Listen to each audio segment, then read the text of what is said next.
Agradecemos la presencia del presidente del Congreso de la Nación, el senador Basilio Núñez, los que nos acompañan en la mesa de honor, el profesor doctor Carlos Aníbal Pérez y el profesor doctor Roberto Viciano Pastor.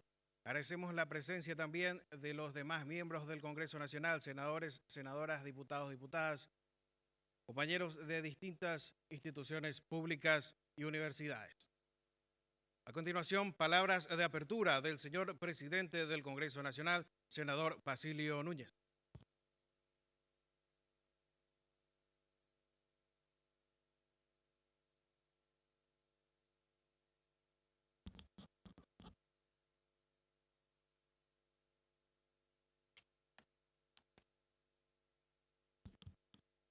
Muy buenos días a todos los presentes, distinguidos conferencistas, doctor Roberto Viciano Pastor, gracias por tu presencia, doctor Carlos Pérez, colegas parlamentarios presentes, señor presidente del Consejo de la Magistratura, doctor Gerardo Bobadilla, señora decana de la Facultad de Derecho de la Universidad Nacional de Asunción, doctora Miriam Peña, autoridades nacionales presentes, señoras y señores. Debo decir que con gran satisfacción estamos inaugurando esta jornada académica marcada por un relevante afán de afirmar nuestra preocupación por la democracia y un factor esencial, el consenso. Factor esencial en política, el consenso. Lo repito, porque el consenso es para la democracia lo que el rumbo es para un viaje. Podemos tener la conciencia clara sobre a dónde queremos ir, el destino que queremos asumir, los cambios mejoradores que buscamos con tal viaje, pero tal desplazamiento requiere de una lógica. Dentro de un Estado democrático, esa lógica se llama pluralidad. Que es lo mismo que decir la concurrencia de diversas ideas que estarán compitiendo por el criterio del buen gobierno. Pero esa competencia tiene una mesa de coincidencias que le alivia de traumas y disidencias altisonantes. Esa mesa de coincidencias, repito, se llama consenso. Hoy invitamos a un célebre constitucionalista español, el profesor doctor Roberto Viciano, director del Departamento de Derecho Constitucional y secretario general en la Universidad de Valencia, para que nos ayude a mirar como una aspiración intangible cómo es la voluntad por el consenso. Se puede trabajar en una herramienta sistemática de trabajo desde la perspectiva de sistemas que la promuevan. El doctor Viciano es un estudioso de la realidad latinoamericana. Desde esta perspectiva está al tanto de las múltiples dificultades que se preparan a la hora de diseñar una hoja de ruta en la que la línea esencial sea el entendimiento. Es probable que la razón de esta dificultad no provenga de nuestras raíces originarias que establecían su proyecto de buen vivir desde la Asamblea, sino del deterioro que ha sufrido la forma democrática a raíz de factores que hoy coinciden en llamarse polarización, o su pariente más conocido, más cercano por su denominación acuñada en el Río de la Plata, la grieta. El desafío de futuro es cómo seguir creciendo en nuestras formas democráticas, en un clima de mejora de la calidad del diálogo, la calidad del discurso público y la optimización de los consensos. Confiamos realmente en que el doctor Viciano nos ayudará esta mañana a recoger pistas que nos posibiliten un futuro de mayor calidad democrática mediante esta herramienta.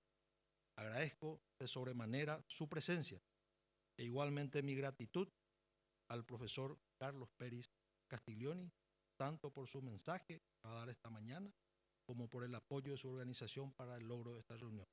Bienvenido y muchas gracias por la reflexión. Muchas gracias.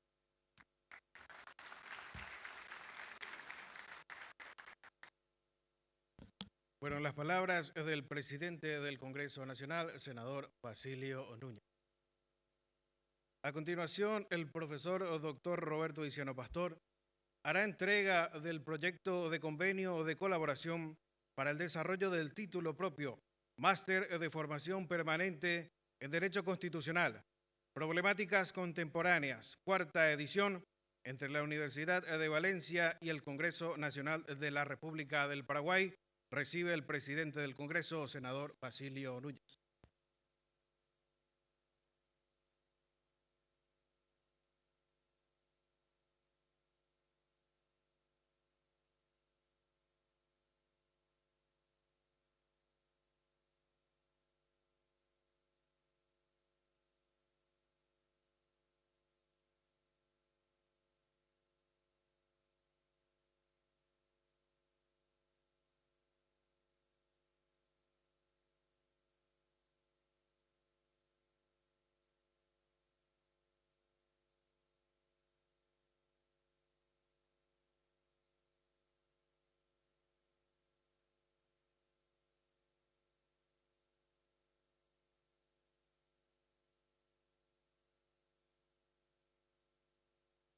Continuando con el programa y arrancando la conferencia, breve reseña biográfica del profesor doctor Carlos Aníbal Pérez Castiglioni, sociólogo por la Universidad Católica Nuestra Señora de la Asunción, máster en Acción Social por la Universidad Carlos III de Madrid, España, doctorado en Humanidades y Ciencias Sociales por la Universidad Nacional de Misiones Argentina, postdoctorado en el Instituto de Altos Estudios Latinoamericanos, la Universidad de Sorbona, París, docente en el Departamento de Sociología, Paxo UNA, punto focal en Ciencias Sociales de la UNESCO, Paraguay, editor de las revistas Estudios Paraguayos y Revista Paraguaya de Sociología, coordinador general de posgrado e investigación, Universidad Católica Nuestra Señora de la Asunción, así también investigador del CONACYT. Profesor doctor Carlos Aníbal Pérez, la audiencia es suya.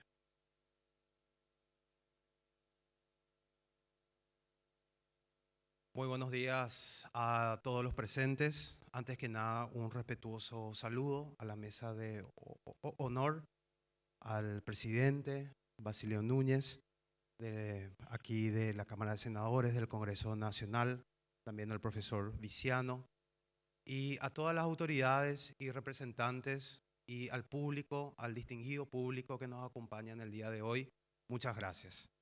He escrito un pequeño texto de reflexión, no es muy largo, les prometo, en el cual me parece que es importante para introducir a nuestro invitado especial en la temática de hoy y también un poquitito pensar desde la perspectiva de nuestro país.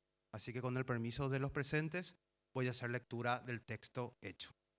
Estimadas autoridades, colegas y distinguidos presentes, la política constitucional como herramienta para generar consenso no es simplemente un concepto académico abstracto, sino una necesidad urgente en nuestro contexto paraguayo actual.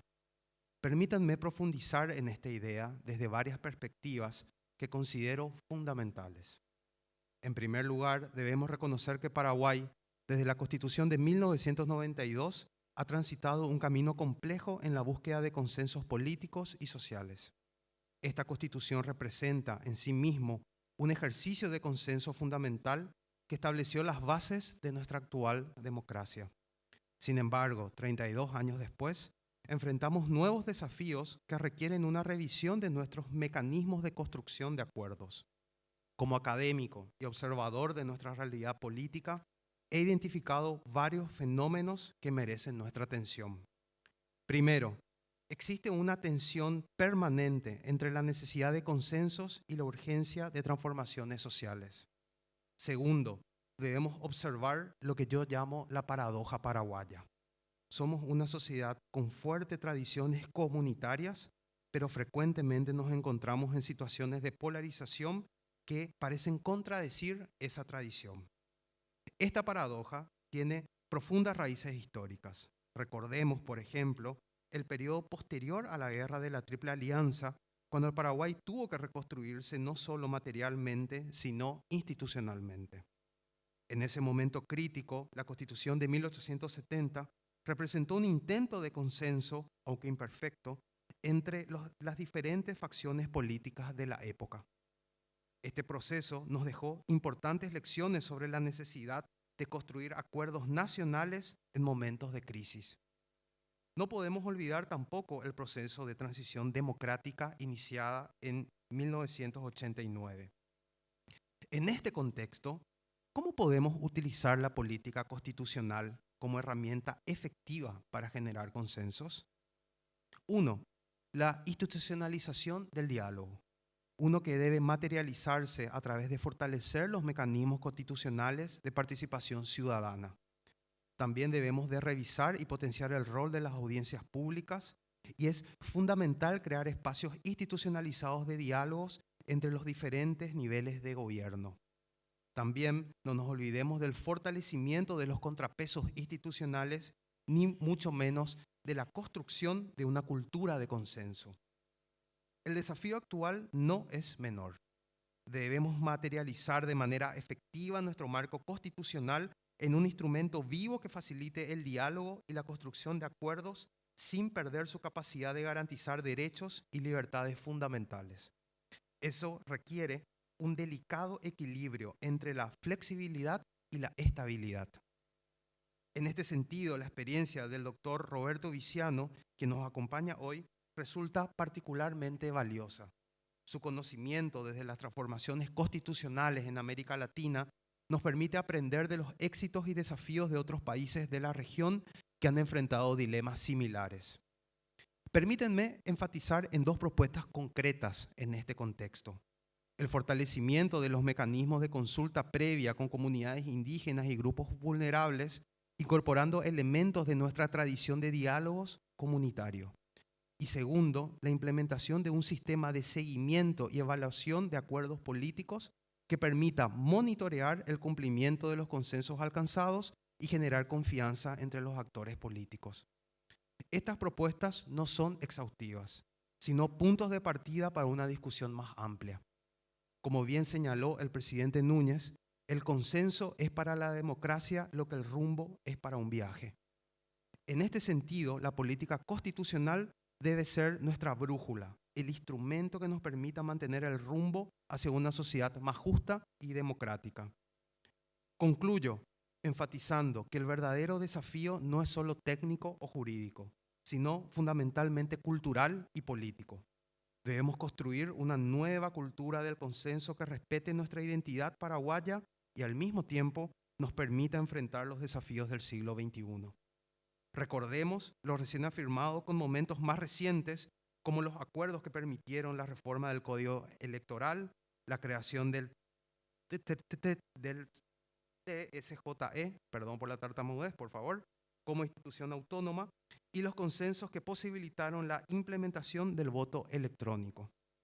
Estos son ejemplos de que cuando existe la voluntad política y mecanismos adecuados, los consensos son posibles y productivos. En el caso de la reforma educativa de los años 90 es particularmente ilustrativo. A pesar de las diferencias ideológicas y políticas, se logró un consenso básico sobre la necesidad de transformar el sistema educativo. Este proceso, aunque no exento de dificultades, demuestra que es posible alcanzar acuerdos en temas fundamentales para el desarrollo nacional. El marco constitucional debe ser el facilitador de este proyecto, no su obstáculo.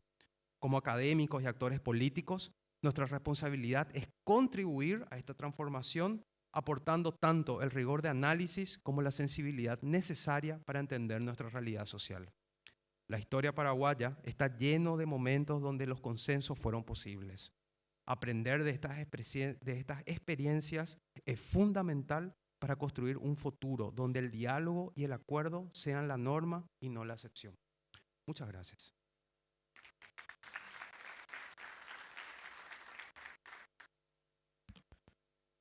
Así fue entonces la magnífica disertación del doctor Aníbal Pérez Castiglione. A continuación, el profesor doctor Roberto Viciano Pastor, ¿quién es él? Él es doctor en Derecho PhD y catedrático de Derecho Constitucional de la Universidad de Valencia. En la misma universidad Él es titular de la cátedra Jean Monnet sobre instituciones políticas de la Unión Europea. Ha sido director del Departamento de Derecho Constitucional y secretario general en la Universidad de Valencia. Así también es el director del Máster Universitario en Derecho Constitucional de la Universidad de Valencia y codirector de los másteres en Derecho Electoral, en Derecho Parlamentario y Técnica Legislativa de la Universidad de Castilla-La Mancha. También dirige el programa de doctorado en Derecho Constitucional y Administrativo de la Universidad Mayor de San Andrés, en Bolivia, y el Máster de Derecho Constitucional que se imparte en la Universidad Nacional Autónoma de Honduras. Doctor Profesor Roberto Viciano Pastor, la audiencia es suya.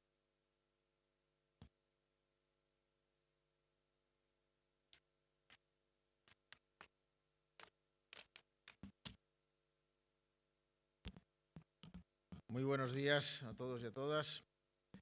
En primer lugar, por supuesto, una salutación al señor presidente del Congreso Nacional, a todos los senadores, diputados presentes, otras autoridades del Estado, invitados, público en general. Muchas gracias por haberme invitado a participar en esta actividad con todos ustedes, a esta reflexión, que yo creo que debe ser una reflexión conjunta. Y también, pues muchas gracias también por la receptividad del señor presidente para que podamos continuar en un trabajo de cooperación académica para reforzar las capacidades técnicas y formativas de tanto los integrantes del Congreso como de los trabajadores que prestan sus servicios en la misma institución. Por tanto, esperemos que esta no sea la última vez que nos encontremos, sino la primera de otras muchas veces que podamos encontrarnos en esta posibilidad de diálogo o en estas posibilidades también de convivencia fraterna entre todos. Bien, el motivo de mi reflexión, que intentaré también que no sea demasiado extensa, los académicos tenemos tendencia a alargarnos mucho en las intervenciones, voy a intentar entonces ser comedido. Creo que la reflexión sobre el constitucionalismo como una herramienta de consenso tiene que partir de que analicemos qué es eso de constitucionalismo, qué es eso de constitución. Hoy en día vivimos en un mundo en el cual las palabras cada vez tienen menos significantes, cada vez están más vacías. Si nosotros miramos la lista de países del mundo, vamos a ver que muy pocos países no se definen como democráticos y muy pocos países nos dicen que no tienen una constitución. ¿Eso quiere decir que todos los países del mundo afortunadamente viven en democracia y que todos los países del mundo tienen constitución? Pues evidentemente podemos deducir que no. ¿Qué ha pasado, por lo tanto, entre medio? Pues lo que ha pasado es que se ha ido flexibilizando, se ha ido relativizando los conceptos, tanto el concepto de democracia, reduciéndolo al hecho de que simplemente se trate de un proceso en el cual la gente va y vota, y por lo tanto si se produce ese hecho ya hay democracia, cuando hacen falta otros elementos que envuelvan esa práctica del voto en una serie de garantías. Y también ha pasado de la evolución lamentable en la cual pues se entiende que cualquier país en donde pone un papel que hay una constitución, pues entiende que es constitución, ¿no? Pone constitución de la república o constitución del reino de... Y ya pues como lo pone el papel decimos pues este país tiene constitución. Miren, no se trata de que un papel ponga que hay constitución, porque para que haya constitución tienen que haber también unos contenidos materiales reales de constitución. ¿Cuáles son esos contenidos reales de la constitución? En primer lugar, el constitucionalismo se inventó ya hace bastante tiempo, en el siglo XVIII, precisamente como un mecanismo de limitación del poder. Si una constitución no crea un mecanismo de limitación del poder, no es una constitución. Es otra cosa, una ley básica, una ley fundamental, una norma suprema del Estado, pero no es una constitución. Porque para ser constitución hace falta que estén unidas dos ideas, limitación del poder y origen popular. La Constitución también tiene que tener un origen popular.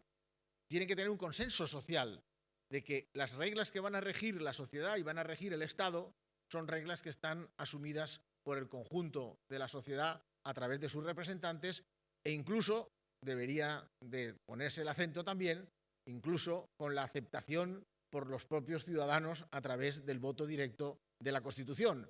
para comprobar que efectivamente esa Constitución representa la idea que los ciudadanos tienen de lo que debe ser la convivencia pacífica entre todos los ciudadanos del país. El constitucionalismo, por tanto, es una técnica para trazar las reglas de juego, las reglas que fijan una cancha en la cual luego las diferentes fuerzas políticas, las diferentes opciones políticas, los diferentes intereses de la sociedad puedan jugar. Pero hay que establecer unas reglas mínimas, unas reglas que sean compartidas y que sean respetadas por todos, porque si no, no se puede jugar. Sabemos todos perfectamente que no es posible el realizar ninguna actividad si no hay unas mínimas reglas consensuadas, acordadas, que sean respetadas por todos.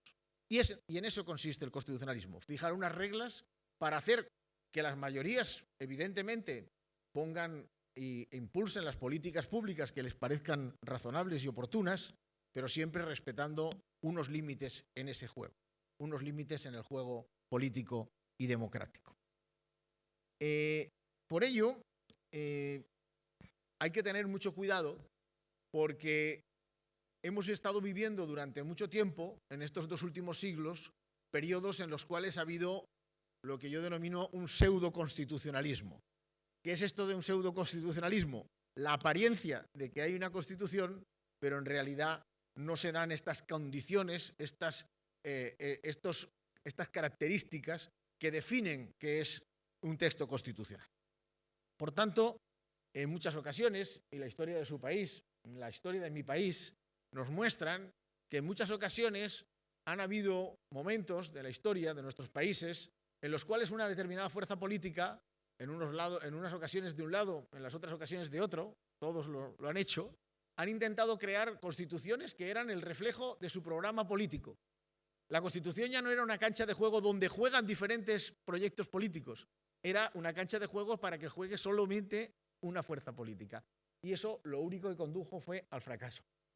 Históricamente lo que se demuestra es que eso fue un fracaso. Y no quiero decir nada cuando, además, se pudieron producir situaciones en las cuales ni siquiera existían las condiciones mínimas en donde se daba efectivamente la existencia real de una Constitución, sino que habían apariencias de Constitución, presentaciones como que había un orden constitucional en donde no habían habido las condiciones mínimas necesarias para que efectivamente pudiéramos entender que se trataba de un Estado constitucional, de un Estado que estaba regido por una regla constitucional.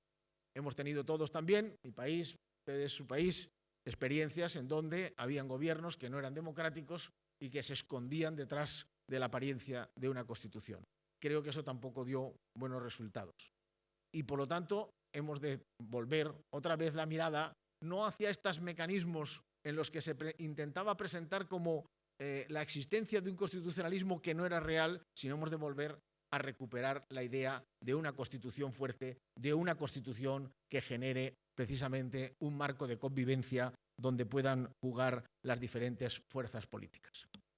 Y eso, en el contexto histórico mundial, se dio con el constitucionalismo social de posguerra que surgió después de la Segunda Guerra Mundial en Europa. Ahí es donde las fuerzas políticas europeas dejaron de utilizar esta técnica en la que cuando ganaban unos hacían una constitución a su imagen y semejanza y cuando perdían llegaban los otros y cambiaban la constitución para hacer otra constitución a su imagen y semejanza. Cuando termina la Segunda Guerra Mundial, los dirigentes políticos europeos y los dirigentes sociales europeos miraron para atrás y vieron todo lo que había ocurrido por ese tipo de práctica, que en el corto plazo parecía que no iban a tener esas consecuencias, pero que acabaron provocando una gran catástrofe mundial. Y por lo tanto, cuando volvieron la mirada atrás, dijeron, ya no podemos seguir haciendo lo mismo que hacíamos, tenemos que hacer cosas diferentes. Y ahí se acordó en lo que se ha llamado el gran pacto capital-trabajo en los términos del derecho constitucional o en los términos de la ciencia política, que fue el acuerdo que se adoptó entre los representantes de las fuerzas políticas de izquierda y las fuerzas políticas de derecha, de las fuerzas sociales representadas a través de los sindicatos, los sectores representativos de los empresarios, que no firmaron un documento como podemos firmar nosotros ahora un convenio de cooperación para hacer la maestría. No hubo un documento firmado, pero sí hubo un entendimiento implícito en el cual decidieron el que no iban a continuar con esa dinámica de sustitución de la Constitución y de la utilización sectaria de la Constitución.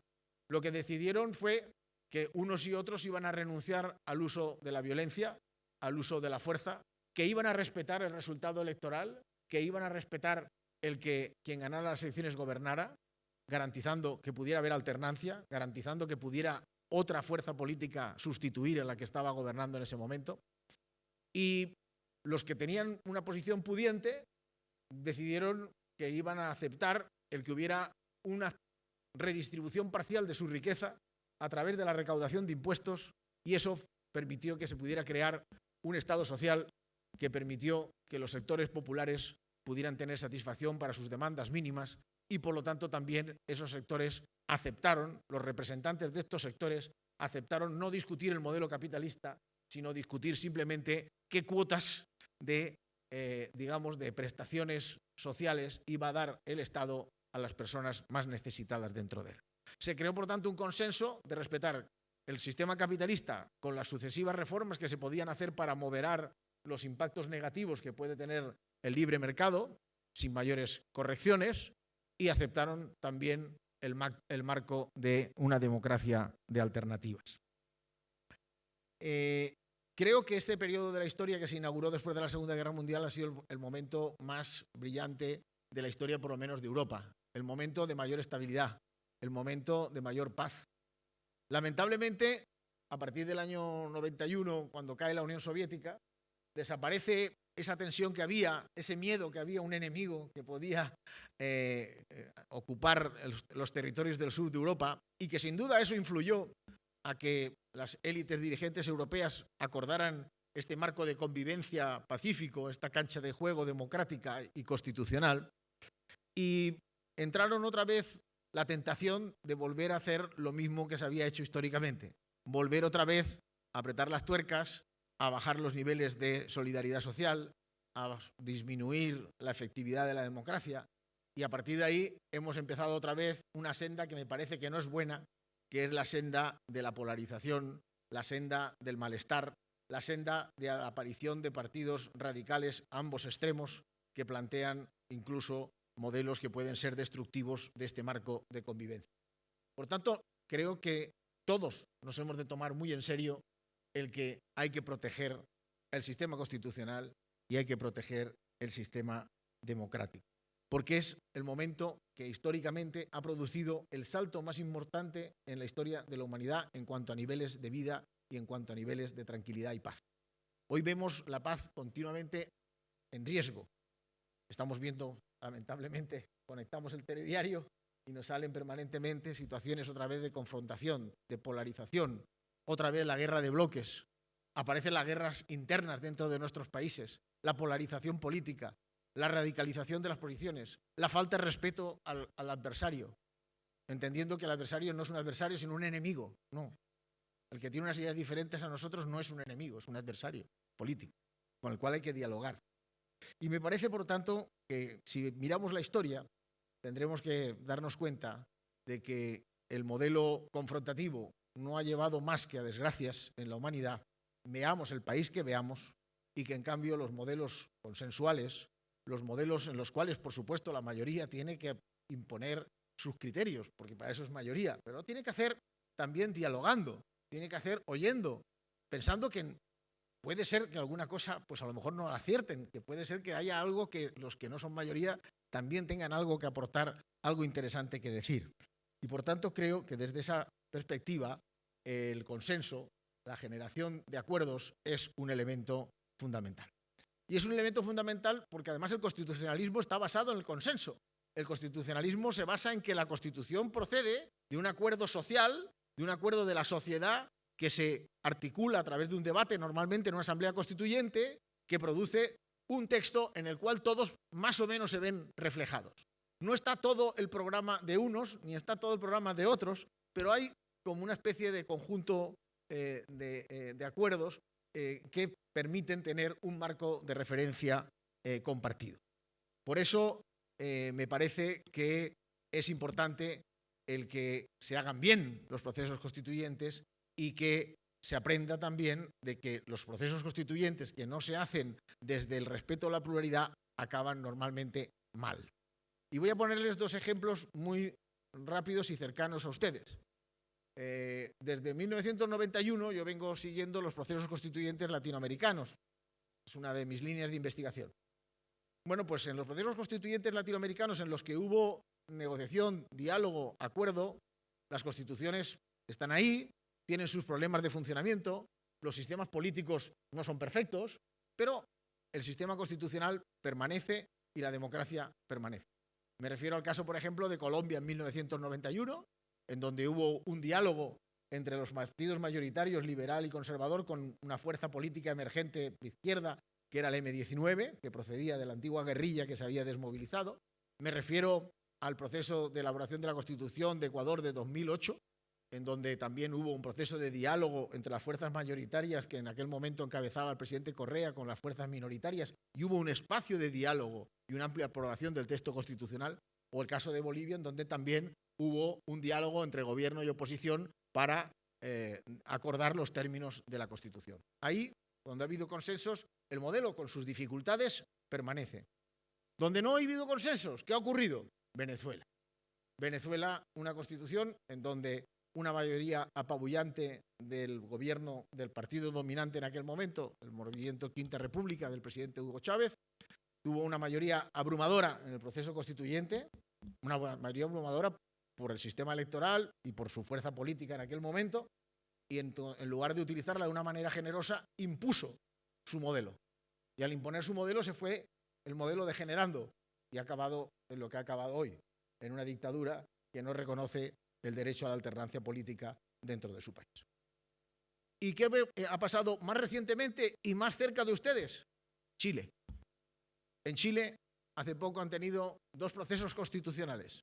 Un proceso constitucional en donde la mayoría parlamentaria del órgano constitucional que tenía que redactar la Constitución era progresista o de centroizquierda, como quieran ustedes denominarlo. Esa mayoría intentó imponer su visión de la sociedad, una visión que estaba alejada de lo que la mayoría de los ciudadanos pensaban. ¿Qué ocurrió? Cuando sometieron a consulta el texto de la Constitución, el 60% de los ciudadanos dijeron: no queremos esta Constitución, ustedes no han entendido lo que queríamos los ciudadanos. Y se convocó una segunda convención constitucional, en este caso llamado Consejo Constitucional. Y este Consejo Constitucional, por la ley del péndulo, pues pasó a ser de derecha, casi extrema derecha, y redactaron también una Constitución en la que pensaron que tenían que imponer su criterio al resto de la sociedad. Tenían que imponer también unas opciones muy cerradas ideológicamente y no había espacio para el diálogo, para la concertación. ¿Qué ocurrió?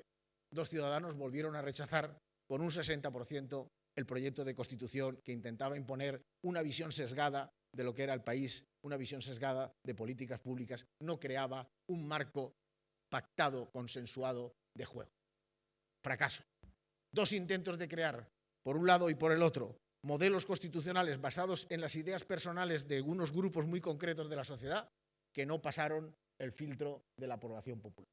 Por tanto, aprendamos de lo que ha pasado históricamente, aprendamos de lo que está pasando mucho más cercano en el tiempo al momento que vivimos y aprendamos, por tanto, a que tenemos que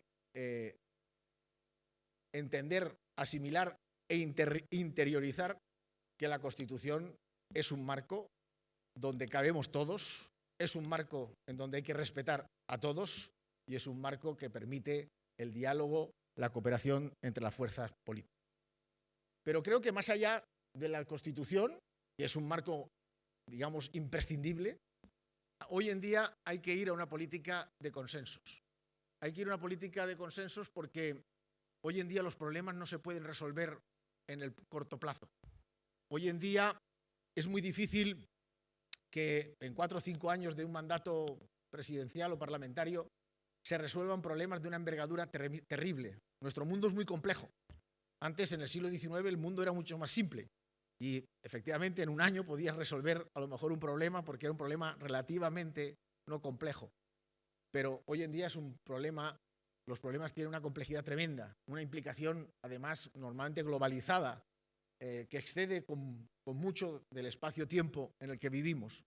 Y por eso no solamente hay que tener un marco constitucional que genere un marco, unas reglas de juego donde podamos jugar todos a defender nuestras posiciones y nuestras ideas, sino que yo creo que hay que hacer un esfuerzo por tener políticas públicas consensuadas para que, con independencia de que quien esté en el gobierno, haya una continuidad de las políticas del Estado. El Estado no puede estar cambiando cada 4 años hacia dónde va, ni qué quiere, ni cuáles son los objetivos que persigue. El Estado tiene que tener la generosidad de los que son mayoría y la humildad de los que son minoría, de aceptar que son minoría y por lo tanto no pueden imponerle su criterio a las mayorías. Pero sí que hay un punto de encuentro en donde con generosidad y humildad se puede conseguir un proyecto preocupado por los intereses de la inmensa mayoría de la población, dejando de lado los intereses particulares y partidistas. Muchas gracias por su atención.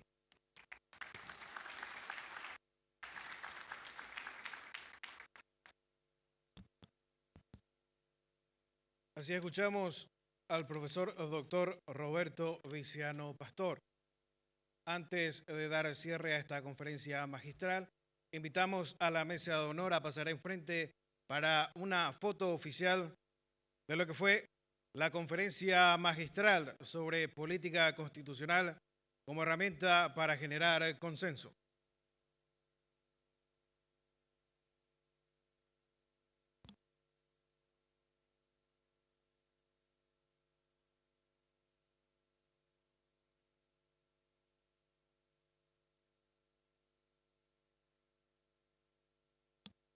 Invitamos a todos a ponerse de pie, nos acercamos un poquito al bloque del medio, así podemos entrar en esto que va a ser la foto oficial de esta conferencia magistral.